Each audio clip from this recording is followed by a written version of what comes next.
Welkom by die eerste Sondag van 2025. Wat gaan anders wees? Wat gaan nuut wees? Wat gaan dieselfde wees?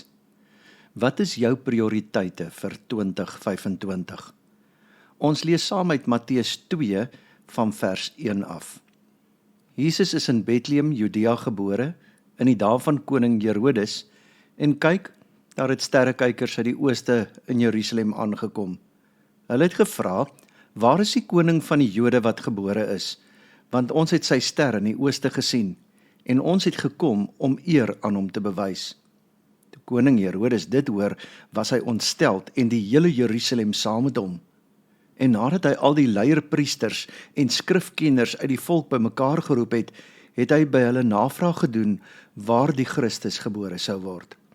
Hulle het vir hom gesê, in Bethlehem, Judea, want so staan daar deur die profeet geskryf, en jy Bethlehem, in die grondgebied van Juda, jy is glad nie die geringste onder die regeerders van Juda nie, want uit jou sal daar 'n leier kom, wat my volk Israel as herder sal lei. Daarop het Herodes die sterrekenners in die geheim ontbied, noukeurig by hulle navraag gedoen oor wanneer die ster verskyn het, en hulle toe na Bethlehem gestuur met die opdrag, gaan vind noukeurig alles oor die kindjie uit, en wanneer julle hom gekry het, laat my weet, sodat ek ook kan gaan en aan hom eer bewys. Nadat hulle gehoor het wat die koning sê, het hulle vertrek, en kyk, die ster wat hulle in die ooste gesien het voor hulle uitbeweeg, totdat dit tot stilstand gekom het, reg bo die plek waar die kindjie was. Toe hulle die ster sien, het hulle onbeskryflike groot vreugde ervaar. Nadat hulle die huis binne gegaan het, het hulle die kindjie by Maria, sy moeder, gesien en neergekniel en aan hom eer bewys. Toe het hulle skatte oopgemaak en vir hom geskenke aangebied, goud, wierook en mirre. En omdat hulle in 'n droom 'n waarskuwing van God ontvang het om nie na Herodes terug te keer nie, het hulle met 'n ander pad langs na hulle land teruggegaan. Tot sover. Prins William is op 21 Junie 1982 in St. Mary's Hospitaal in Londen, Engeland gebore. Hy was die eerstgeborene van die prins en prinses van Wales, Charles en Diana, en die derde kleinkind van koningin Elizabeth II en prins Philip, die hertog van Edinburgh. Aangesien hy gebore is in die manlike afstammingslyn van die monarg en as seun van die prins van Wales, die troonopvolger, staan William bekend as sy koninklike hoogheid prins William van Wales. William is die 29ste April 2011 getroud met Kate Middleton en hulle 3 kinders, prins George, prinses Charlotte en prins Louis. Die manlike geslagslinie van Windsor lyk veilig. Koninklike geboorte is bevestig die voortgang van die koninklike lyn. Dit is goeie nuus, want dit stabiliseer die monargie, die koningshuis. Die koningshuis kan rustig slaap, daar is 'n troonopvolger. Jesus se geboorte was slegte nuus vir koning Herodes. Koning Herodes en die hele koninklike huishouding is hewig ontsteld wanneer die sterrekykers vra, waar is die koning van die Jode wat gebore is? Want ons het sy ster in die ooste gesien en ons het gekom om eer aan hom te bewys. Die koning gooi onmiddellik die staatsmasjinerie in die hoogste raad. Die priesterhoofde en skrifgeleerders kom verduidelik waar die Christus gebore sou word. Skielik is daar 'n alternatief vir sy koninklike posisie. Herodes en sy koninklike lyn word bedreig. Antwoorde moet gevind word. Die een wat sy koningskap bedreig, moet gevind en uitgewis word. Jesus is in die laaste jaar van koning Herodes se regering gebore. Koning Herodes die Grote was koning van Juda, Idumea en Samaria. Hy was die seun van Antipater en het ongeveer 37 jaar in Judea, Idumea en Samaria regeer. Hy was met 10 vroue getroud en het etlike kinders gehad. Die koningslyn was dus vas. Enige indringer moes vernietig word. Herodes het ongeveer in 40 voor Christus die titel koning van Judea van die Romeinse owerheid ontvang. Herodes was 'n Idumeer en dis nie van Joodse koninklike agtergrond nie. Hy is in die verkeerde afstammingslyn gebore en was bloot koning as gevolg van die Romeinse onderdrukkers na wie se pype hy gedans het. Hy was hulle puppet, maar in sy eie oë was hy die koning. Herodes vrees nou die geboorte van Jesus, die koning van die Jode. Sy eie heerskappy word nou bedreig. Waarom roep Herodes die skrifkenners van die Ou Testament nadat die sterrekykers opgedaag het? Jesaja 60 voorspel dat konings en rykdom na Jerusalem sal kom. Die rykdom van die see en die skatte van die nasies sal aan Jerusalem gegee word. Jong kamele sal die land vul en almal wat uit Skeba, die ooste kom, sal goud en wierook bring. Herodes wou dus al hierdie skatte vir homself en sy kinders hê en dit nie afstaan aan 'n ander koning nie. Wanneer die sterrekykers uit die ooste die sterretekens sien, weet hulle om die koning in Jerusalem te gaan soek. Jerusalem was immers die stad van die koning. Hulle kom met kamele en hulle weet om goud, wierook en mirre, soos Jesaja 60 dit voorskryf, as geskenke te bring. Herodes se skrifkenners het Jesaja 60 geken. Die nuus van 'n koninklike geboorte ontstel die koning. Die ou orde word bedreig. Die stabiliteit van Jerusalem en die heersende elite is in die weegskaal. Wat is die storie met kamele en goud en wierook en mirre, wil Herodes by die skrifgeleerdes weet. En dan haal die skrifgeleerdes Micha 5 aan. En jy, Bethlehem, gebied van Juda, jy is beslis nie die kleinste onder die leiers van Juda nie. Uit jou sal 'n leier voortkom wat vir my volk Israel 'n herder sal wees. Micha 5 verteenwoordig die stem van hoop vir die toekoms. Hoop dat die ekonomiese supermoondhede, die politieke maghebbers en die politieke magspeletjies nie die laaste woord sal spreek nie. Uit Bethlehem, klein onder die families van Israel, sal daar een kom wat as herder regeer. Hy sal ware verlossing bring, nie deur politieke ambisie nie, maar deur goed te doen aan gewone mense, deur vir hulle 'n toekoms te gee. Die koning wat sou kom is dus totaal en al anders as die konings wat in daardie tyd regeer het.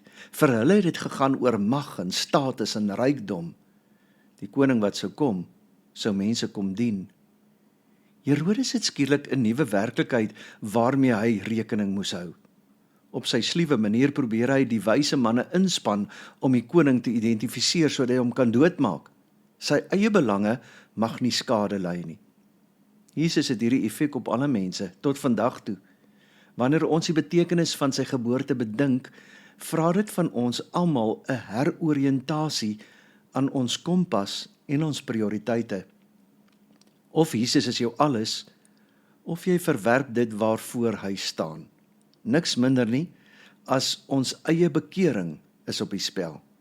Jesus die baba, sonder getuigskrifte, daag ons uit om na te dink waarop ons lewens bou. Hoe lewe ons? Vir onsself en ons eie belange, of gerig deur God se wil in ons koning Jesus Christus om mense te dien? Is dit ons koers in 2025? Die sterrekykers was geleerdes van formaat.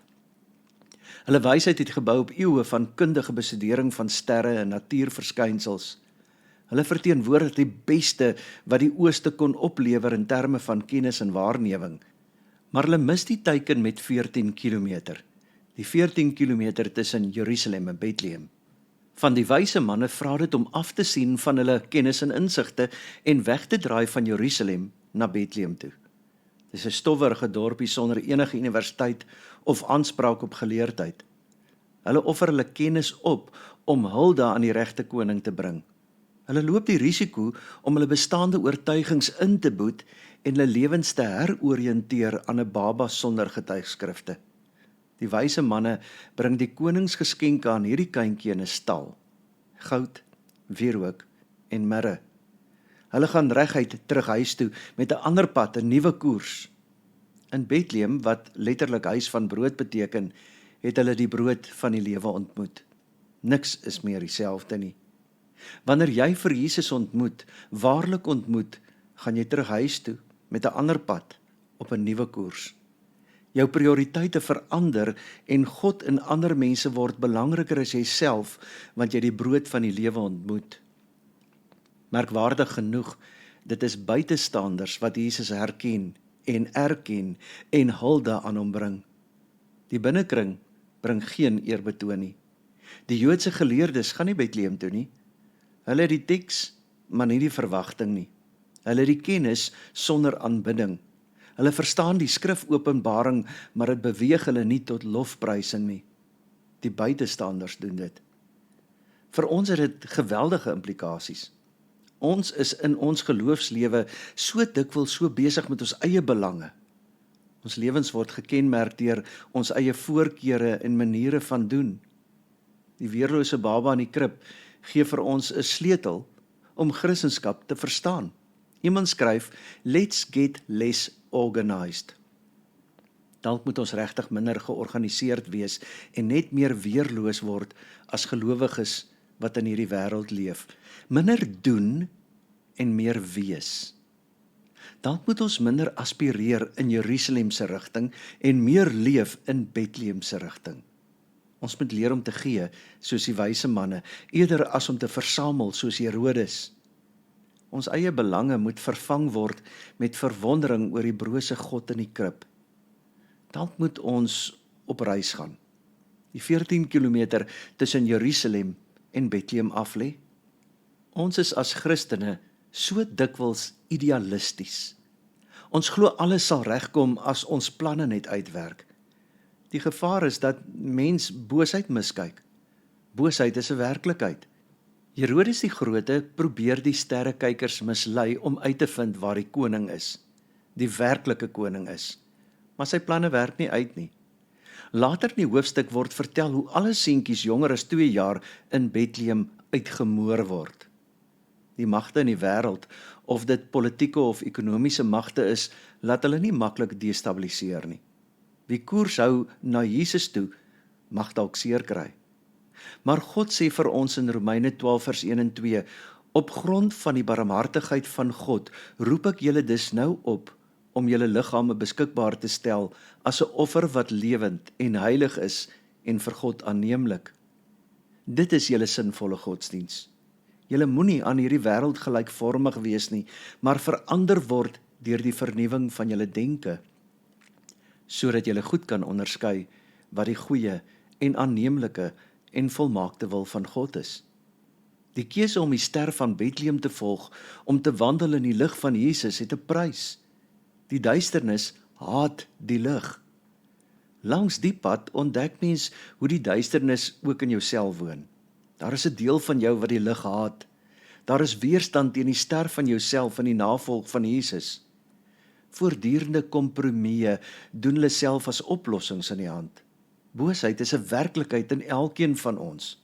Boosheid word nie met mag en geweld beveg nie. Die kindjie in die krib het met sy broosheid en sy uiteindelike dood aan die kruis die bose oorwin. Liefde, broosheid, selfoorgawe is die wapens wat die poorte van die hel laat val. Efesiërs 6 van vers 10 af, vind jou sterkte in die Here en in sy geweldige krag. Trek die volle wapenrusting van God aan, sodat jy staande kan bly teen die listighede van die duiwel. Vir ons is die stryd immers nie teen vlees en bloed nie, maar teen die owerhede, teen die magte, teen die wêreldheersers van hierdie duisternis, teen die bose geeste in die hemelruim. Neem daarom die volle wapenrusting van God op, sodat jy op die dag van onheil weerstand kan bied. En nadat jy alles uitgevoer het, staande kan bly.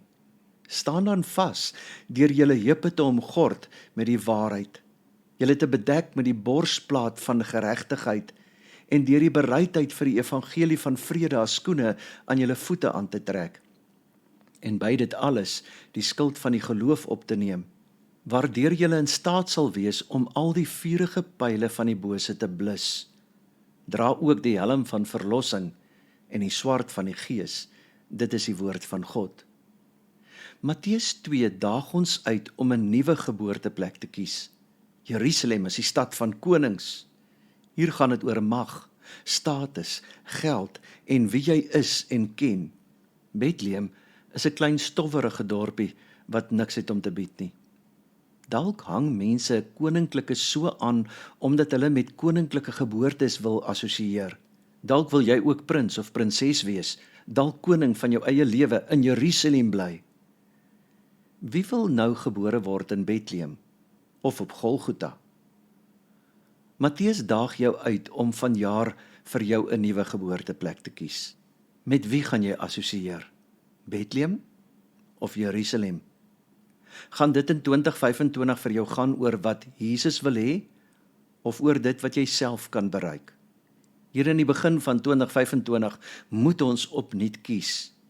Die groote eie ek wat selfsugtig onder alle omstandighede my eie wêreldjie beskerm. Of die pad saam met Jesus wat mense dien wat ander mense nie eens wil raak sien nie. Die keuse in 2025 is die wêreld van skitter en skyn of die krib in die kruis. Wie is jou God? Jesus of jouself? O Here, baie dankie dat ons kan weet dat hierdie 2025 jaar wat voorlê in U hande is. En Here, ja, ons fokus is die meeste van die tyd op die verkeerde plek. Ons prioriteite draai die meeste van die tyd net om onsself, ons eie geluk, ons eie vreugde, ons eie sukses. En baie keer het ons nie tyd vir die mense in hierdie wêreld nie. Ons het baie tyd vir die wêreld, maar ons het nie tyd vir die mense in die wêreld nie. Veral nie die mense wat eenkant is nie, wat uitgestoot word nie. Die mense wat U mos tyd mee spandeer het. Help my Here, dat ek kan sien, Jerusalem, die skitter, die skyn, is op die ou end baie minder belangrik as Bethlehem, die krib en die kruis. Help my o Here, dat ek myself sal oorgee aan U. Help my o Here, dat ek in 2025 vir U sal lewe. Die mense rondom my sal dien. Die mense rondom my sal lief hê, waardig sal ag en hulle sal optel en dra. Amen.